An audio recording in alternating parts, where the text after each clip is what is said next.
வெற்றிவேல் முருகனுக்கு அரோகரா. என் அன்பு குழந்தையே, உன்னுடைய துணை ஒருவரிடம் இன்று உன்னை பற்றி பேசினார். அவர் என்ன பேசினார் என்பதை உனக்கு நான் கூறுகின்றேன், இதை கேள் பிள்ளையே. சந்தர்ப்பமும் சூழ்நிலையும் தான் நல்லவர்களை கெட்டவர்களாக்கி கெட்டவர்களை உத்தமர்களாக்கி வைத்து விடும். ஆனால் உண்மை ஒரு நாள் உலகு அறிந்து வெளி வந்து தீரும் பிள்ளையே. நீயும் உன்னுடைய துணையும் அப்படித்தான் சற்று மன கசப்போடு பிரிந்து இருக்கின்றீர்களே தவிர நீயும் அவரை பற்றித்தான் நினைத்து கொண்டு இருக்கின்றாய். உன்னுடைய துணையும் உன்னை பற்றி நினைத்து கொண்டு இருக்காமல் உன் துணை இவரிடம் உன்னை பற்றி பேசினார். இந்த வாழ்க்கை எனக்கு இப்போது பிடிக்கவில்லை. இந்த வாழ்க்கையில் நான் மிகவும் வேதனையை அனுபவித்துக் கொண்டு இருக்கின்றேன். என் துணையை எப்படியாவது என்னுடன் சேர்த்து வைத்து விடு. நான் என்ன செய்தேன், என்ன தவறு செய்தேன் என்று எனக்கு தெரியவில்லை. நான் சற்று கோபப்படுவேன், அவ்வளவுதான். அந்த கோபம் இப்போது எங்களுக்குள் பிரிவு ஏற்பட்டு விட்டது.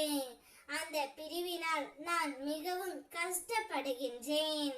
அவளை நினைத்து என்னால் உண்ணவும் முடியவில்லை, சரியாக உறங்கவும் முடியவில்லை. இரவு வந்தால் கூட கனவில் அவள் மட்டும்தான் வருகின்றாள். இவ்வாறு எல்லாம் உன்னுடைய துணை அவருடைய நெருங்கிய நண்பரிடம் உன்னை பற்றி பேசிக்கொண்டே இருக்கின்றார். உன்னுடைய மன வேதனை எனக்கு புரிந்தது. அவருடைய வேதனை உனக்கு புரிய வேண்டும் என்பதற்காகவே நான் இதை உன்னிடம் கூற வந்தேன் தங்கமே. இப்பொழுது அவர் படும் வேதனை வாய்விட்டு அவருடைய நண்பரிடம் கூறிவிட்டார். உன்னை பிரிந்து வந்த பிறகு அவருடைய நாட்கள் ஒன்றுமே சரியாக இல்லை. ஒவ்வொரு நாட்களும் கடினமாக செல்கின்றது.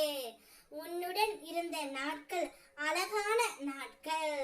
அந்த நாட்களை எண்ணி எண்ணி மனம் வருந்திக் கொண்டு இருக்கின்றார். இவ்வாறை பார்க்க எனக்கே கஷ்டமாக இருக்கின்றது தங்கமே. இப்பொழுது நீதான் உடனடியாக சென்று அவரை சரி செய்ய வேண்டும். அவருடைய எண்ணங்கள் என்ன என்பதை நான் உன்னிடம் கூறிவிட்டேன். அவர் எப்பொழுதும் உன்னை மட்டுமே நேசிக்கின்றார்.